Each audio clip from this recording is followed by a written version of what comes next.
Sí, está con nosotros el ingeniero Jesús Salazar. Él ha estado realizando una ponencia hoy en la Cámara de Comercio. Me contaba en interno que ha habido bastante convocatoria, y lo cual es interesante. Uno de los temas que se abordó tiene que ver con la agroexportación. Una de las regiones que mejor le va en esta materia es a Ica. Cuando se revisaba la riqueza de Ica o el nivel de pobreza de Ica, solo tienen el nivel de 4%, creo, de pobreza. Sería una potencia si solo fuera un país Ica. Y algo parecido se repite en La Libertad con la agroexportación, pero en Cajamarca solo la tenemos en Jaén y San Ignacio. ¿Cómo llevarla al resto de provincias? ¿Qué tal, ingeniero? ¿Cómo está? Bienvenido. Muy bien, muchas gracias, Ronald, por esta invitación. Yo muy a gusto de estar contigo compartiendo esta entrevista y comentándole un poco a tu audiencia sobre el motivo de mi visita acá en Cajamarca, ¿no? Cuéntame un poco de la ponencia que he tenido hoy en la Cámara de Comercio. Correcto. He sido invitado a dar una ponencia en la Cámara de Comercio en el marco de la celebración de su aniversario institucional, y me invitaron a hablar sobre qué hacer con el proceso industrial en Cajamarca, porque yo tengo un libro que se llama Perú, País Sostenible, donde doy un planteamiento de cómo generar y crear una visión de desarrollo sostenible a largo plazo, una visión al 2050 de todo el país. Okay. Y por supuesto que Cajamarca está inmerso en ese proyecto. Cajamarca tiene fortalezas definidas en terrenos como la minería y como la agroexportación, como bien lo has dicho. Sin embargo, está en el contexto de nuestro modelo primario exportador peruano, que es un modelo que nos ha mantenido en una zona confort que yo diría ya debemos salir de él, ¿no es En un cierto? lenguaje simple, solamente vendemos materia prima. Es correcto, y nos hemos acostumbrado, y más ahora que estamos simulando más o menos los superciclos que tuvimos hace tiempo, igual se han multiplicado por 3 los minerales. Esto hace que sigamos más contentos y conformes con exportar la materia prima en su estado bruto, ¿no es cierto? Y hoy día decíamos, ¿cuánto podría el Perú superar en sus exportaciones solamente empezando a generar valor agregado sobre los productos que ya exportamos? O sea, ni siquiera para ingresar a nuevos sectores y buscar nuevas... No, pensemos, decíamos que en Cajamarca exportan café, cacao en grano, quinoa, la tara. Ok, pero en su estado natural. ¿Qué pasa si empezamos a generar ese valor agregado? Y comentaba en la exposición que hay estudios hechos por las Naciones Unidas donde le multiplican por un factor determinado dependiendo del producto y de la materia prima y del producto al que quieren ascender en valor agregado. Y esto va entre 2, 2.5 hasta 8 veces más del valor del producto. Definamos, ¿no? el valor agregado significa no venderte la materia en bruto, sino transformarla. Es correcto. Ya no me vendes granos de café, sino ahora me vendes el café envasado. Un café de excelencia, un café que tenga mucho mayor valor agregado, un cacao que no se vende en grano, que se vende un chocolate con especialidad, no sé, empezar a generar el tarwe, por ejemplo. Yo sé que aquí se podría industrializar. El tarwe aquí en Cajamarca, ¿no? Lo conocen como chocho. Ok, entonces hay muchos productos que Cajamarca hoy tiene que podría dar ese salto, un primer paso de la industrialización, ¿no es cierto? Y lo mismo pasa con los minerales. Y dábamos ejemplo de muchos países del mundo que están ya tratando de ver cómo sus minerales empezar a industrializarlo antes de seguir ya no exportándolo como solamente el mineral como cobre en su estado bruto, véndeme fibra de cobre. Sí, y una política nacional que nos lleve a ello. En Chile, por ejemplo, te comento que están exigiendo que los conductos, esas tuberías que llevan el gas hacia las casas, hacia las cocinas, lo doméstico, sean de cobre. Y justamente para empezar a generar una industria interna, ¿no es cierto? Una industria de la manufactura del cobre. Yo diría, y en el Perú, ¿por qué no estamos pensando en ello, ¿no? Bueno, tenemos grandes yacimientos mineros. Podríamos estar mejor que Chile si no tendríamos tanto conflicto social. El detalle es que la industrialización no es tan sencilla simplemente como decirla, porque usted me emociona y a mí me encanta que la gente piense y sueñe en grande. Cuando hablamos de Ica, de gran parte de La Libertad, yo siento envidia de la buena porque digo, qué bien que esas regiones le vayan bien. Y en Cajamarca, teniendo tanto potencial, no podemos. Correcto. Primero porque andamos divididos, nos han tocado pésimos gobernantes, se han tirado los pocos recursos o muchos recursos que haya tenido la región y hemos satanizado a la inversión privada. Y hemos empezado a elegir entre agua o minería hace algunos años. Hoy el agua ya no importa, la minería ilegal invade todo. Correcto. Y los ambientalistas desaparecieron. Entonces yo quisiera partir primero ¿Cómo empezamos a industrializar? Porque no es De tan fácil acuerdo. como decirlo. A ver, yo voy a poner ejemplos, lo que he venido a hacer en Cajamarca, contar qué cosas está haciendo el mundo.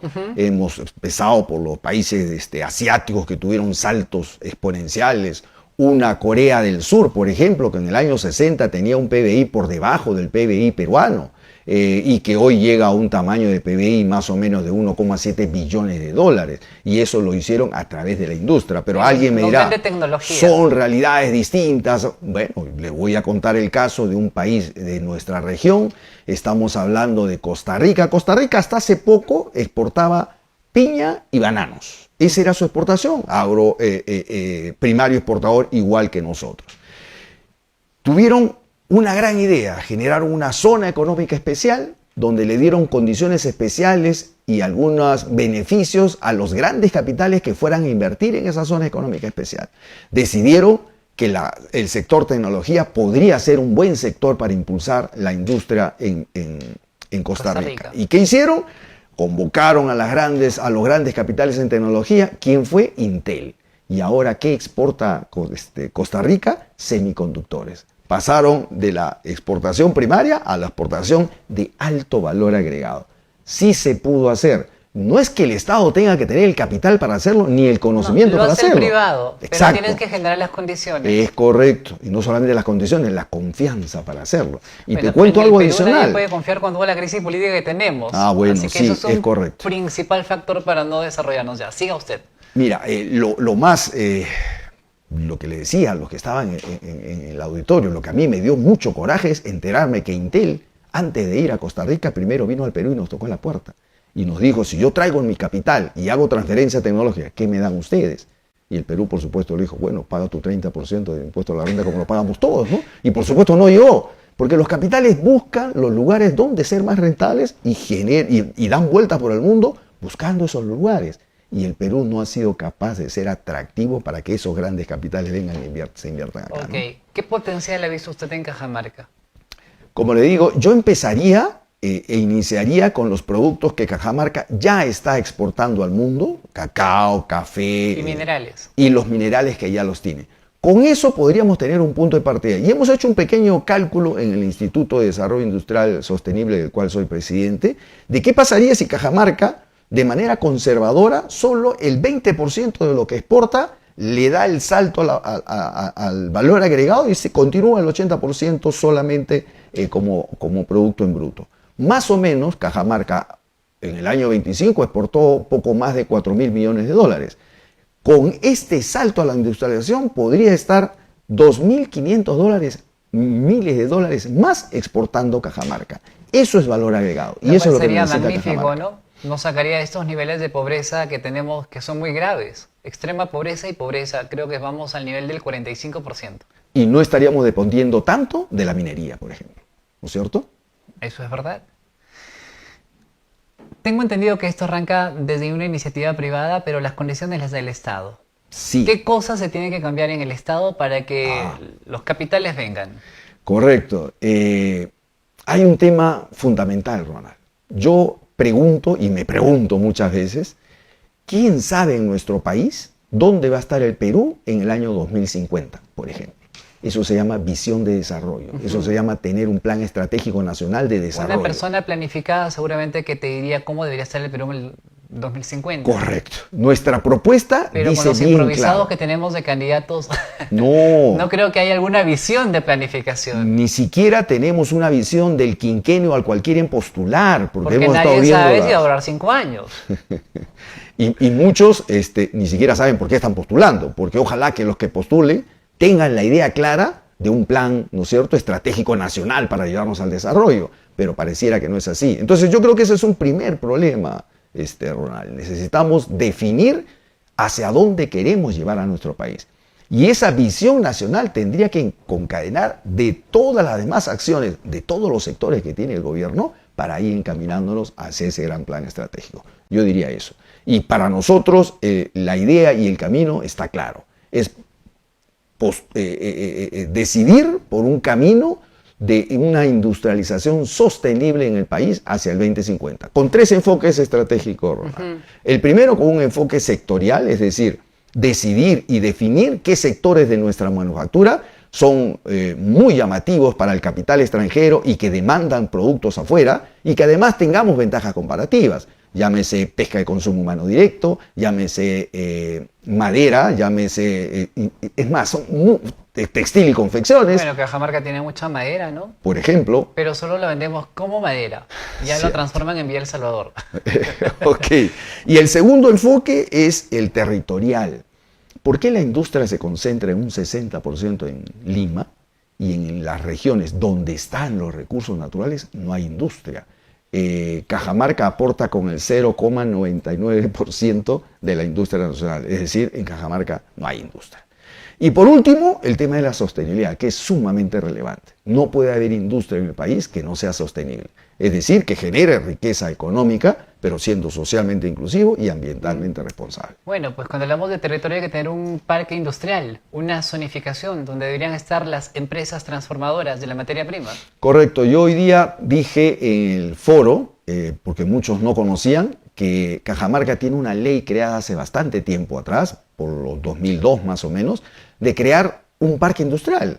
Cajamarca tiene una ley de creación de parque industrial. Y igual que esa ley, hay otras 18 más, porque son 19 parques industriales creados por ley. Y les preguntaba al auditorio si sabían cuántos de esos 19 funcionan a la actualidad. Ninguno, seguro. Es ninguno. Es correcto, ninguno. Y la pregunta es ¿por qué? Yo le quiero contar que aquí en Cajamarca, cada vez que hay procesos electorales para municipalidades y gobiernos regionales, indican de que van a industrializar y van a colocar el parque industrial. Y usted les pregunta, ¿qué es el parque industrial? Correcto. Dicen, vamos a darle valor agregado a la leche. ¿Y en qué parque industrial? Es correcto. Ya, en fin. Los parques industriales en el mundo son operados por, son operadores privados los que llevan los parques industriales, ¿no es cierto? Lo que hace el Estado simplemente zonifica. Eso es otra espacio cosa. es donde yo te voy a dar la licencia para que funcione tu fábrica. Porque las fábricas, queramos o no, van a generar algún tipo de contaminación y ruido. Y usualmente se los pone afuera de la ciudad. Eso es el parque industrial. El Estado, que va a hacer ahí, genera la zonificación. El privado va a venir a comprar el terreno, construir, invertir y ahí transformar los productos. Y generar las condiciones para que ese producto sea pues realmente competitivo. De fuera, calidad, ¿no? y competitivo. Y además en volumen, porque el Correcto. mercado demanda cantidades, calidad y cantidad. Y además generas un montón de mano de obra. Es correcto. Y ese es otro problema que tenemos, Ronald. El Perú, en el 99.1% de su tejido empresarial es micro y pequeño empresario. Y yo pregunto si con ese tejido empresarial, con esa estructura empresarial del Perú, podríamos dar el salto hacia el desarrollo. Necesitamos un tránsito, necesitamos que vengan capitales con grandes tecnologías que encadenen a nuestras MIPTES y empecemos a transitar hacia ese crecimiento. Para que la gente de la zona rural que nos escucha en la radio y nos ven también a través de la televisión y redes sociales tenga una idea, los artesanos son gente que industrializa, pero en pequeñas cantidades. Por ejemplo, compras la paja, la tejes, la conviertes en un sombrero y ya la vendes en un producto agregado. Correcto. Ya no solo vendiste paja, sino vendiste el valor agregado y que tiene un valor mucho más importante y más grande en el mercado. Correcto. Y mejora tus ingresos económicos. O si compras leche, bueno, si vendes leche como tal, materia prima, pero si haces queso, te va mejor. Ya, ese resultado de la materia prima es el valor agregado que habla el ingeniero Salazar, que tenemos que generar a muchos productos que tiene la región Cajamarca. Correcto. Muy bien, con ese mismo ejemplo yo diría lo siguiente, pero hay un problema. Sale este productor, este pequeño productor, y empieza a buscar mercados fuera. Le viene un pedido y no puede atenderlo por su tamaño. Y ahí viene la solución. Hay que asociarse. La asociatividad. Y cuando uno dice asociatividad, ¿qué pasa? Nadie quiere juntarse. Es que cada quien quiere ganar solo, pues. Ese es el problema. En Jaén y en San Ignacio tenemos asociaciones. Aquí al sur ha sido muy complicado hacerlo.